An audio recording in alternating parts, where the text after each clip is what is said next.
The royal capital of the Varelian Empire was carved from black stone and glowing crystal. Tall spires reached into the violet sky, and banners of conquest floated in the air without wind.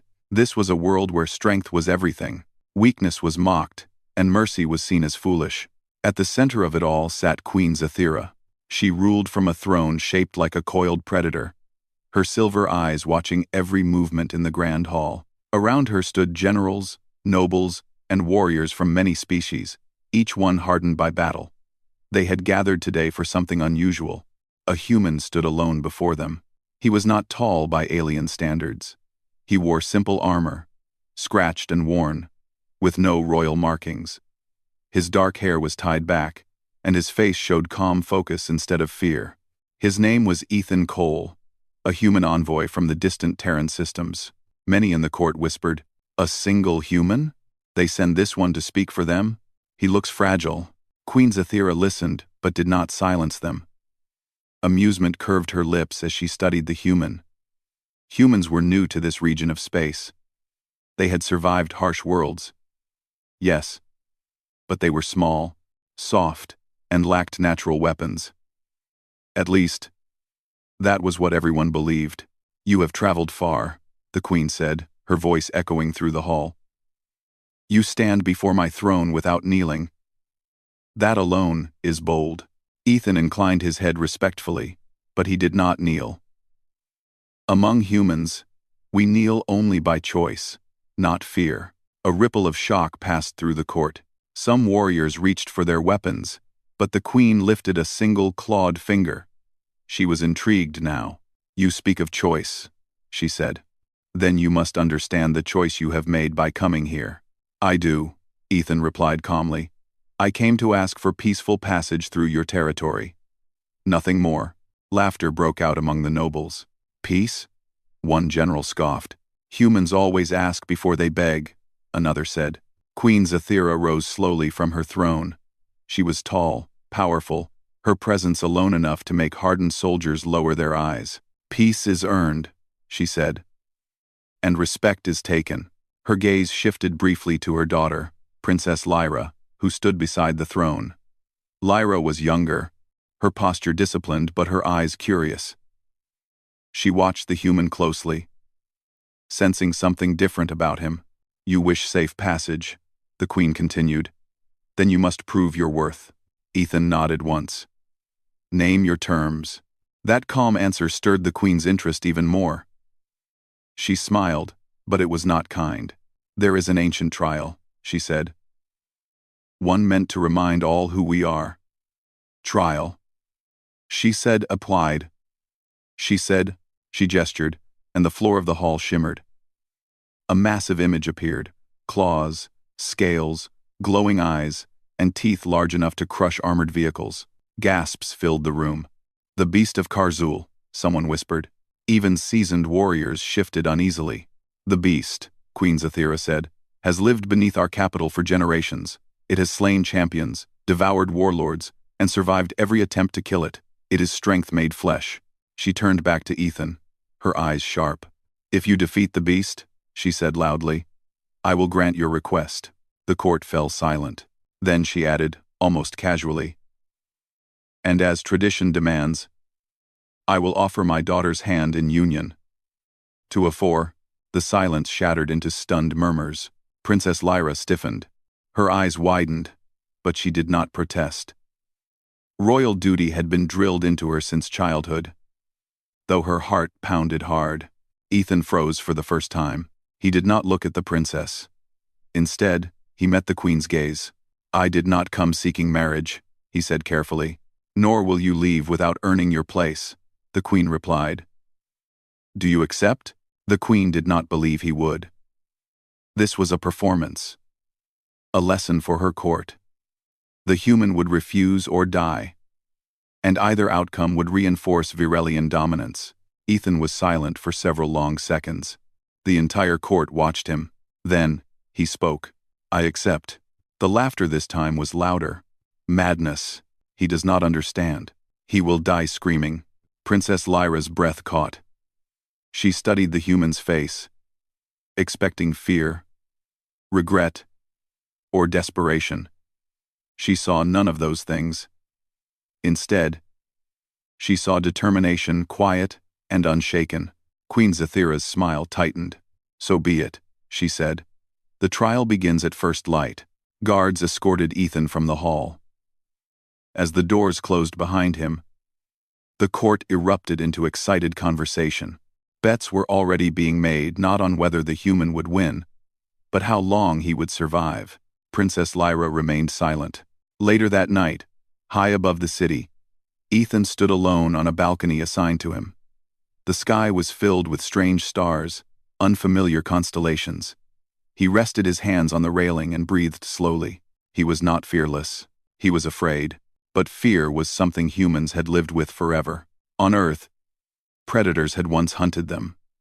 Storms, hunger, disease, and war had shaped them. Humans survived, not because they were strongest, but because they adapted. Behind him, soft footsteps approached. He turned to see Princess Lyra. "I hope I am not disturbing you," she said. "You are not," Ethan replied. They stood in silence for a moment. "You know the beast has never been defeated," she said quietly. "Even our greatest champions failed." "I know," Ethan said. "Then why accept?" she asked. He looked out at the stars again. "Because walking away would mean my people are never seen as equals. And because sometimes, impossible odds are the only odds humans ever had." She studied him, confused by his calm honesty. "You are not like the stories," she admitted. He smiled faintly. "Stories are usually wrong. Below them, deep beneath the capital." Something ancient stirred. The beast of Karzul sensed change. It felt the presence of something different, something small, yet defiant. It growled, shaking the stone around it. At dawn, the Empire would witness what humanity truly was, and Queen Zathira, confident and amused, slept peacefully, never once considering that she might have made a promise she would soon regret. The morning of the trial arrived under a darkened sky. Heavy clouds gathered above the Varelian capital, casting long shadows across the stone streets. Thousands of citizens filled the grand arena, their voices echoing like distant thunder. This was not a place of mercy. It was a place where legends ended. Beneath the arena lay the pit of Karzul. Ethan Cole stood at the edge of the massive circular platform, looking down into the darkness below. Thick metal walls rose around the pit, marked with deep claw scars left by the beast over countless battles. The air smelled of dust, old blood, and heat rising from far beneath the ground. Across the arena, Queen Zathira watched from her elevated throne. She looked calm, almost bored. To her, this was already decided. Beside her stood Princess Lyra. She kept her face neutral, as she had been trained to do, but inside, her thoughts were loud and restless. She had not slept well. Every time she closed her eyes, she saw the human standing alone in the pit. A single horn echoed through the arena. The trial was beginning. Ethan checked his equipment one last time. He carried no heavy weapons, only a compact human-made blade, reinforced gloves, and a small device strapped to his forearm. The Varelian guards had searched him thoroughly. They believed he was nearly unarmed. They did not understand humans. "Human," a herald called, "you may enter the pit." The platform beneath Ethan's feet began to lower. Slowly, the light faded as he descended into the darkness. The crowd leaned forward, eager. As the platform reached the bottom, the air grew hotter. The ground beneath Ethan was rough stone, cracked and blackened. Faint vibrations traveled through his boots. Something was moving. Far above, Queen Zathira leaned back. "Release the beast." Massive locks disengaged with thunderous sounds. Then came the roar. It was not a sound of anger alone. It was ancient hunger, deep and endless. The ground shook as the beast of Karzul emerged from the shadows. It was enormous, 4 times taller than Ethan, covered in thick scales that reflected the dim light. Its eyes glowed like burning embers. Each step cracked the stone beneath its claws. The crowd erupted in cheers and fearful cries. Princess Lyra's breath caught. Ethan did not move. He stood still, watching. The beast charged, Stone exploded as it rushed forward, faster than its size should have allowed. The crowd roared, certain the human would be crushed in seconds. At the last moment, Ethan rolled to the side. The beast slammed into the platform, its claws tearing deep gouges into the rock. Dust filled the air. Gasps spread through the arena. He dodged it, someone whispered. Queen Zathira narrowed her eyes slightly. Ethan did not attack. He ran. He moved along the edge of the pit, forcing the beast to turn, to adjust its massive body. Each time it lunged, he slipped away by inches. Princess Lyra watched closely now. "He's not fighting," she murmured. "He's learning." Down in the pit, Ethan's mind was sharp and focused. He watched the beast's breathing, its movements, the slight delay after each charge. The creature was powerful, but it was old, strong, but not fast forever. The beast roared again, growing frustrated. It swiped with one massive claw. Ethan raised his arm just in time. His reinforced glove absorbed the impact, throwing him backward across the stone. Pain shot through his shoulder, but he rolled and came back to his feet. The crowd shouted in shock. "He's still alive." That should have ended him. High above, Queen Zathira leaned forward slightly. This was unexpected. The beast attacked again. Faster now, forcing Ethan toward the center of the pit. Dust and broken stone filled the air. Each step became harder. Each breath burned. Ethan knew he could not win by strength. He had never planned to. When the beast lunged again, Ethan triggered the device on his forearm. A sharp pulse of sound, beyond normal hearing, spread through the pit. The beast recoiled, roaring in confusion. It staggered. The crowd fell silent. "What is that?" a noble demanded. Princess Lyra's eyes widened. "Human technology." Ethan pressed the advantage. He moved closer, aiming not to strike, but to guide. He drew the beast toward a section of the pit where the ground was cracked and unstable. The beast followed, enraged. With a final charge, it slammed its weight forward. The stone beneath it collapsed. The beast fell partially into the fractured ground, roaring in fury as it struggled to pull itself free. Dust filled the pit. Ethan stood at a distance, breathing heavily. The beast was not defeated, but it was trapped. The crowd erupted into chaos. Some shouted in anger, others in awe. Queen Zathira rose from her throne. "This is not victory," she said coldly. "Finish it." Ethan looked up toward the throne. "I did not come here to prove I can kill," he called out. "I came to prove I can survive." His words echoed through the arena. Princess Lyra felt something shift in her chest. This was not weakness. This was restraint. The beast continued to struggle, its strength slowly draining. The pit grew quiet, except for its heavy breathing. Ethan approached carefully. He stayed just beyond the reach of its claws. "You've been used as a symbol," he said softly, though the beast could not understand the words. "Just like I have." The beast's glowing eyes locked onto him. Instead of striking, Ethan shut down his device and stepped back. The beast, exhausted and wounded, no longer charged. It lowered its head, breathing slowly.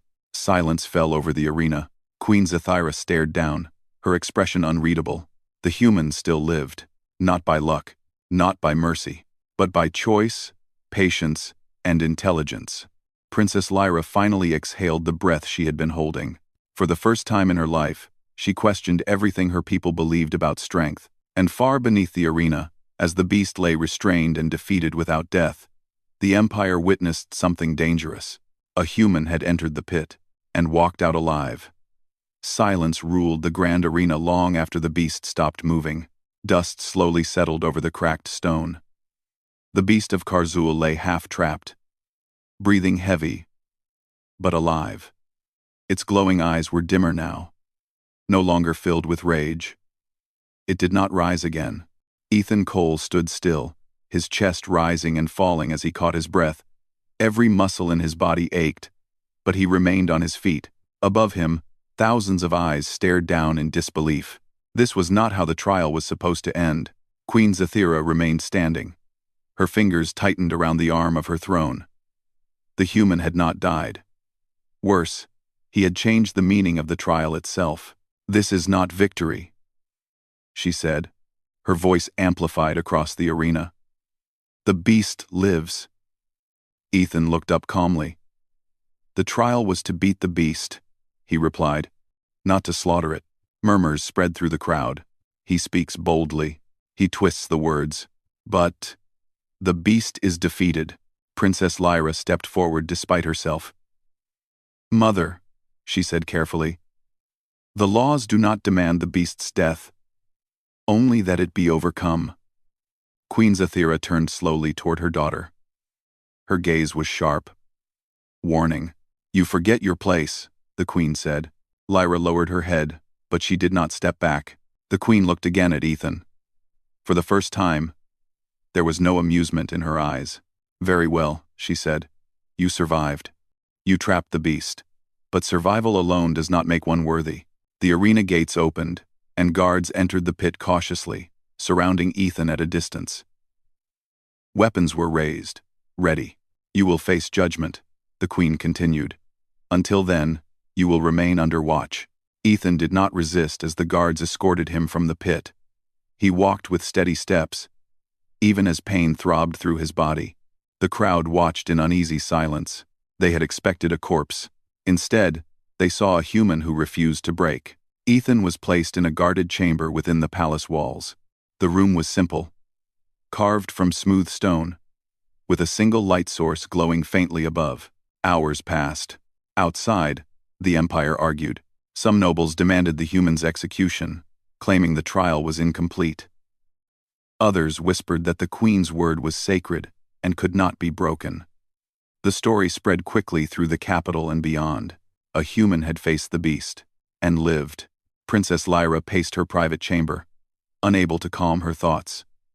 Images of the trial replayed in her mind the calm way Ethan moved, the restraint he showed when he could have ended the beast. She had grown up believing strength meant domination. Now she was no longer sure. Against protocol, she left her chambers and made her way through quiet corridors toward the guarded room. The guards hesitated when they saw her. "I will take responsibility," she said firmly. Reluctantly, they opened the door. Ethan looked up as she entered. "You shouldn't be here," he said gently. "Neither should you," Lyra replied. For a moment, neither spoke. "You could have killed it," she said. "Everyone knows that now."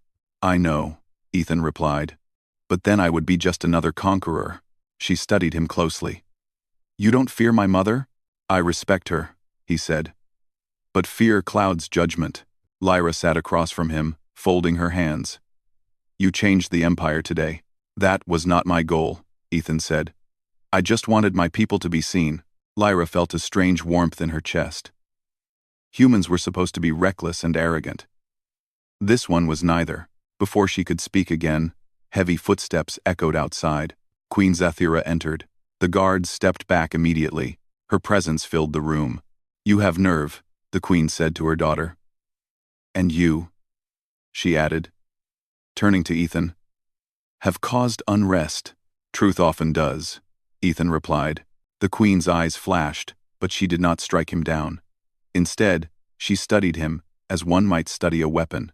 "The beast was never meant to be beaten by clever tricks," she said. "Every species fights differently," Ethan replied. "That is not trickery. That is survival." The queen was silent for a long moment.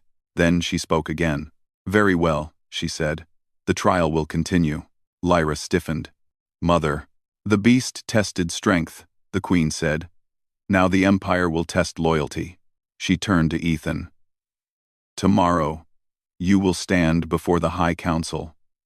They will decide if your victory holds or if your death restores order." Ethan nodded slowly. "I will stand." That night, unseen forces moved. Some nobles feared what humans represented. Others feared what the queen might lose if she kept her word. In the shadows, a plan formed. As Ethan rested, alarms suddenly rang through the palace. The lights flickered. Princess Lyra awoke to chaos. She ran toward Ethan's chamber just as the guards were overwhelmed by armored figures bearing no royal insignia. "Assassins!" someone shouted. Lyra reached the chamber door and found it broken open. Inside, Ethan stood with his back to the wall, breathing hard. One attacker lay unconscious at his feet. "You're hurt," Lyra said. "Still standing," Ethan replied. More attackers rushed in. Without hesitation, Lyra stepped forward, activating her personal shield and placing herself beside him. "You don't have to do this," Ethan said.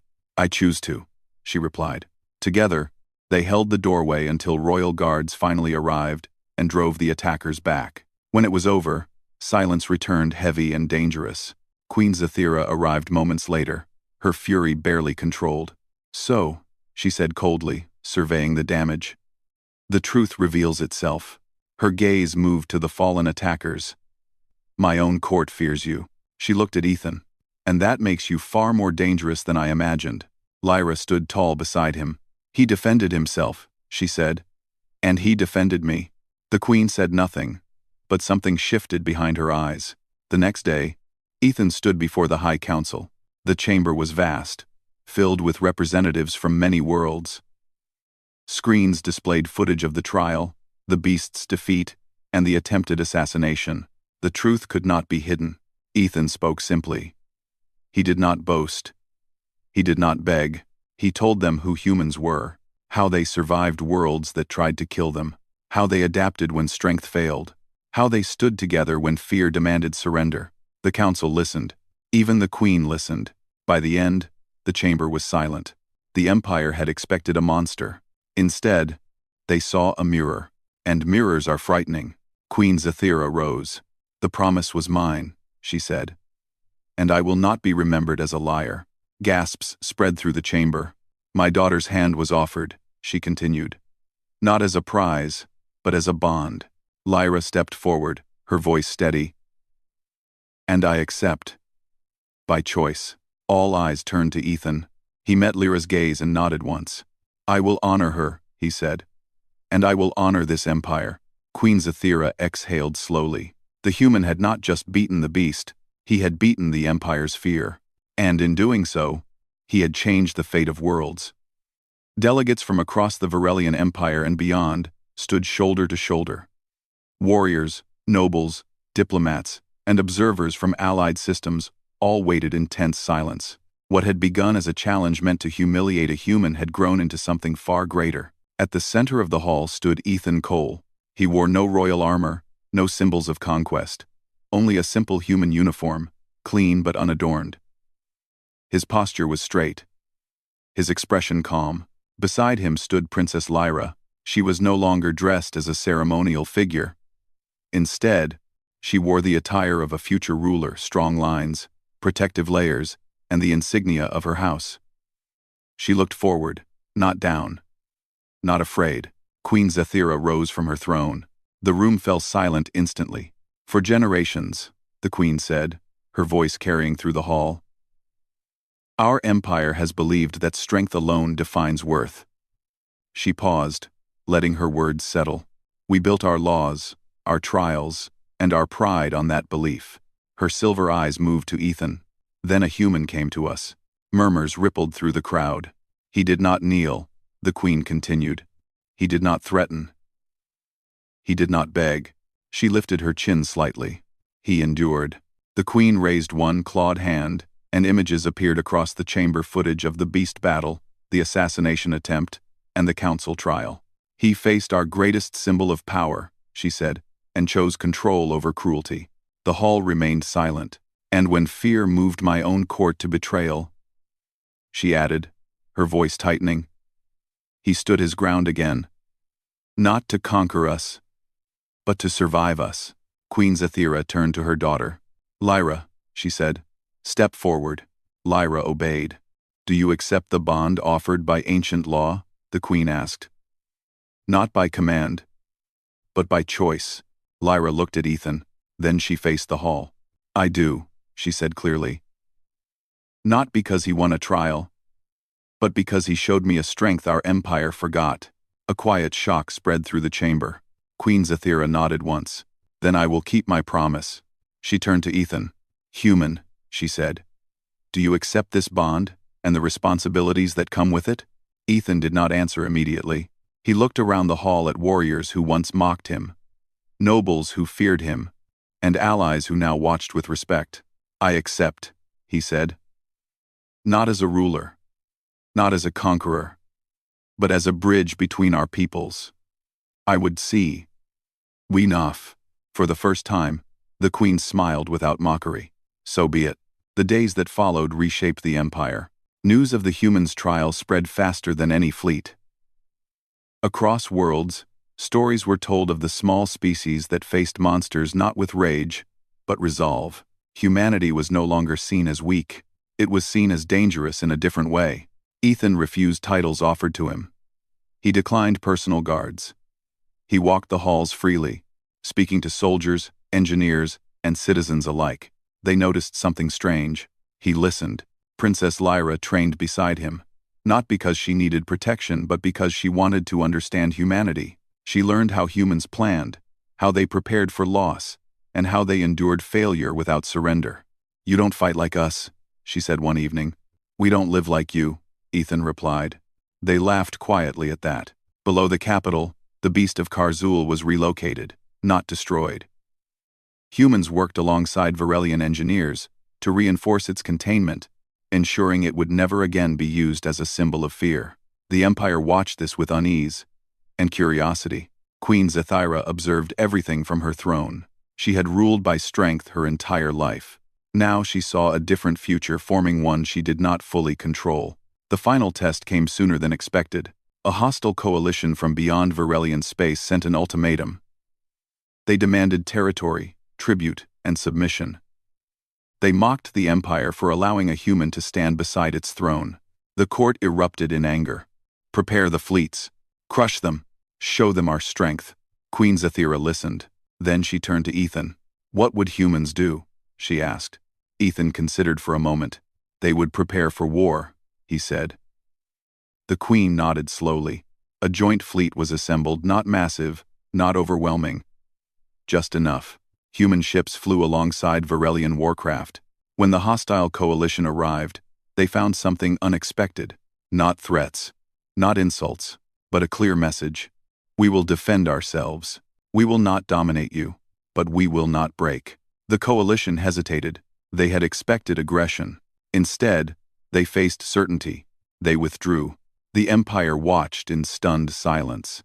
A war had been avoided, not by strength alone, but by confidence. On the night of the bonding ceremony, the capital glowed with light. It was not a celebration of conquest, but of unity. Ethan stood beside Lyra before the gathered worlds. No chains, no commands, only choice. Queen Zethira addressed the assembly one last time.